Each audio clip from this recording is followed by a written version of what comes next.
अरे किटिका वाले अलो भसुर डिबिया में मुनि के आ खोली के देखाव ना तो गाड़ी देव चुनी के।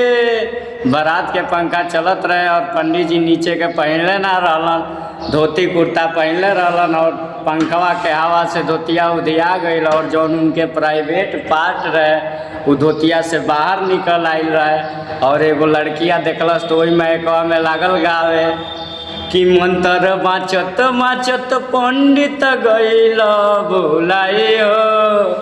अरे कि मंत्र बाचत बाचत पंडित गईल भुलाई हो। आ भीतर के सामान कैसे बाहर गईले आई हो।